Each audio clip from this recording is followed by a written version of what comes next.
Good morning, শুভ সকাল বন্ধুরা। চলে আসলাম নতুন একটা দিন, নতুন একটা সকাল নিয়ে তোমাদের সাথে মর্নিংটা সারতে। এই যে রান্নাঘরে গেছি বাটি আনতে, আটা মাখবো, আটা রুটি করব, ভাত বসাবো, চা করব। তো চলছে কাজ বাজ, পুজো দেওয়া কমপ্লিট। এদিকে পড়তে বসেছে, সকালে দই দিয়ে চিড়ে দিয়ে খই দিয়ে মেখে দিয়েছি, বাতাসা দিয়ে খেয়ে নিয়েছে। রুটি বসাবো, রুটি করবো, তারপরে রান্না বান্নায় বসবো। আর 2-3 দিন ধরে মর্নিং ভিডিও দিতে পারিনি, কারণ মানে শরীর এতটাই খারাপ ছিল, মানে খারাপ বলতে ঘুমের ঘাটতি হয়েছিল। ঘুম মানে সরস্বতী পুজোর দিন ওই সারা রাত জাগা, ঠিক মতন ঘুম হয়নি, সেই থেকেই মানে শরীর গরম হয়ে পেট গরম হয়ে মাথা মানে ধরেছিল।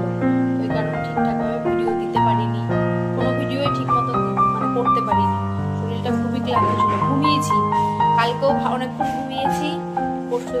আবার আমাদের রোববার দিনটা বিকেলে পিকনিক ছিল, পিকনিকে প্রায় 1:30-2 অবধি জাগা, তো সেখানে ঘুমের ঘাটতি হয়েছে।